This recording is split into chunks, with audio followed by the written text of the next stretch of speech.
Welcome back to SnowRunner, guys, and welcome back to TC's Towing. Now, as you can see, we have expanded to Big Salmon Peak. We've also made a couple of adjustments to the tow truck, and the IX Wrecker itself also has been updated with some really interesting control add-ons, basically. So you can control the rollback itself in a couple of new ways, which is really cool.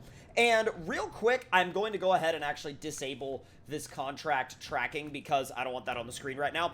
But regardless, we got a call about a very broken Hummer.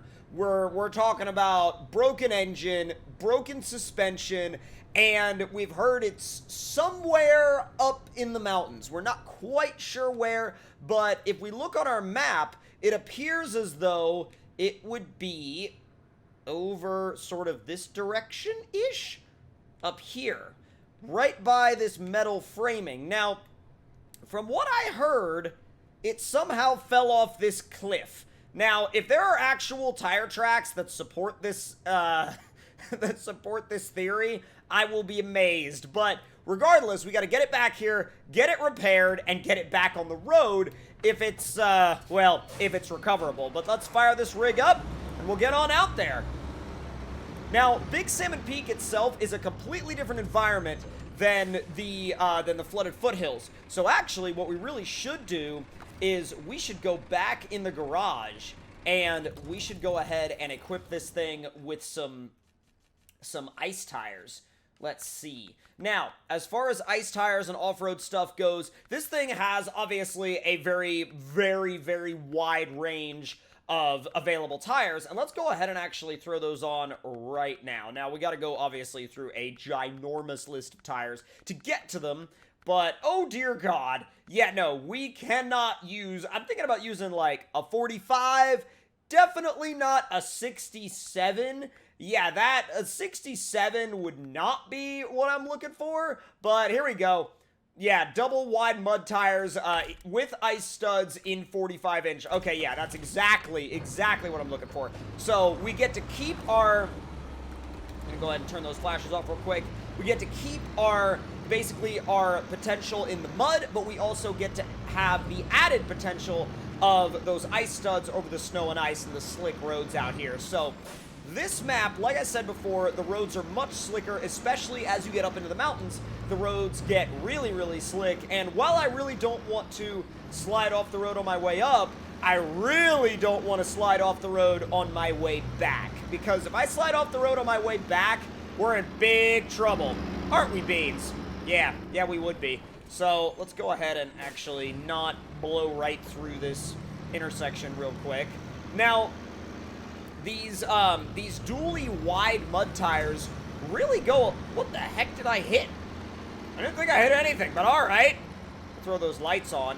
Now, like I said before, these double wide mud tires are a lot wider than their standard counterparts. Like, a lot wider. But they do really make for a good look on the truck, and I think they also do a good job at making it look like it really is ready for any kind of terrain, especially the terrain that we're dealing with out here on Big Salmon Peak. Now, I haven't really spent a lot of time on Big Salmon Peak on my channel. However, Big Salmon Peak itself is a really well done map. Really well done. And I think it introduces a lot of extra verticality, and not only did we have a lot of verticality on flooded foothills, more so than I actually thought we were going to have, but we have even more out here on Big Salmon Peak. Really well-made map. And even with these ice studs on the tires, you can see it is sliding around a good bit. Like, I am barely touching the steering, and it still wants to slide around that much. I mean, that's literally how much we are sliding around right now. Now, it says the speed limit up here is 50 kilometers an hour, but I'm probably exceeding that by a lot. Well, maybe not right at this present moment in time, but once we get back up into, like, 5th and 6th gear, we'll probably be exceeding 50, 60 kilometers an hour. I don't have an actual... Whoa! Even with the ice tires, it does start to get a little squirrely at times, so you do have to be aware of that when you're coming down these icy hills. Now, let's see. This is about where that Hummer should be. Let's go ahead and make this left. Oh, yep, there it is. Let's attempt to start it and see if it'll run at all. Like, I don't know if it's going to run at all, and it would definitely be a good thing to check on and see before we attempt to load it up. Let's back up real quick. And let's try and hop in there and start it up. Let's see. Oh, boy. Well, that engine looks really dang broken. Let's see if it'll fire up. Put it in reverse. I don't want to drive it into that tree. It fires, but whenever you try to give it any throttle at all, I mean, it knocks, it knocks, it backfires, it is not happy. However, it will run at like 25% throttle. So I'm gonna go ahead and turn it off. And real quick, I want to actually see if they were actually accurate when they told me that it literally came down that cliff. I want to see if I can find any tire tracks to support that. Oh, nope. Oh my god, they weren't kidding. There is tire tracks. So you're telling me they came down from way up there. It's a wonder it's not more broken than it already is. Seriously. It is an absolute wonder that it's not more broken than it already is. That is ridiculous that it's not more broken than it already is. All right, let's get this thing in position to load it up. So let me get just a little bit further on down right here. And adjust a little bit. Pull it forward. There we go. All right, so now here's where these new controls come in.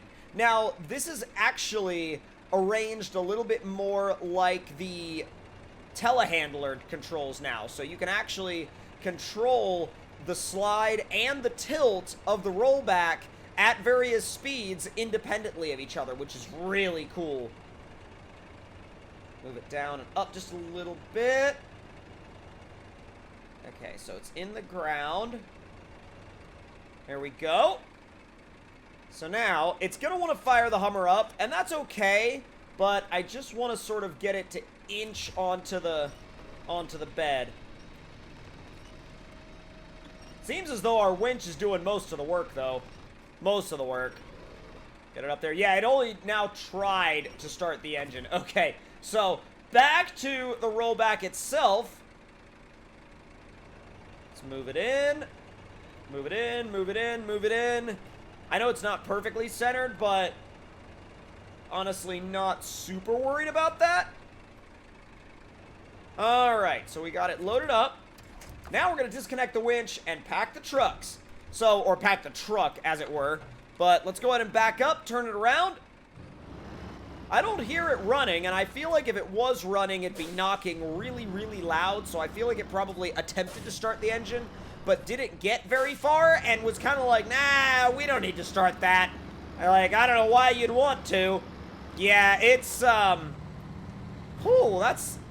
a lot of damage. Yeah, insert that's a lot of damage here, because that really is a lot of damage. Holy cow. A genuinely huge amount of damage. Oh my god. Alright, so back to the garage we're gonna go now. And what's really cool about this is that it's a scenario that I could very easily see players actually role-playing out once, like, later on, once console mods are actually, like, dropped and are actually a thing. I could fully see this being a scenario that players get to actually role-play out if the IX Wrecker does make it to consoles, which, fingers crossed that it does, because it's more than worthy of making its way to console mods, and I feel like it really does position itself in a good way to be, you know, amongst the mods that make it. So I'm really, really, really hoping that the IX Wrecker is among that sort of first wave of approved trucks to make their way to consoles. I really, really, really hope so. Now, obviously, we don't have anything confirmed on that. We have no idea if it's going to be there or not, but, like, I struggle to think that there would be any sort of issues with it, right? Because it doesn't really, you know, I don't feel like it infringes on anything because it's completely unbranded, you know? And not only that, but it also was a very early mod in the game, and it was also a very popular mod amongst the community, so I feel like it kind of ticks all the boxes. But yet again, I mean, that's all just speculation at this point. We're going to have to wait until later on down the road and see what they confirm about patch 11 before we go, you know, before we go saying anything like, oh yeah, this is definitely coming, or oh yeah, that is definitely coming. So with all that being said, we are right around the corner from the garage now, and random damage, like there is nothing there. It's literally just road.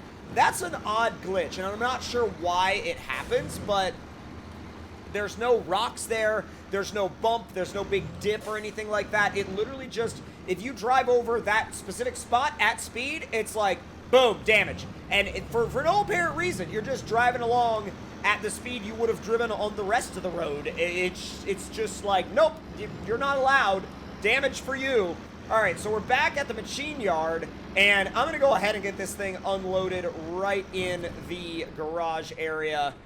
And let's make it easy for these guys so they can kind of push it into the garage, because I don't think you'll want to run this thing with a knocking engine. I did not mean to hit your garage door. I'll pay for that. But let's go ahead and back it up real quick. And it doesn't have to be perfect, but I would like to get it somewhat close. So let's see. We've got our handbrake set. And let's go ahead and tilt this thing up.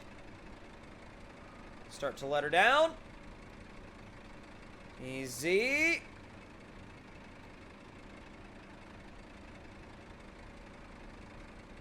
There we go. All the way back. All the way back. There it is.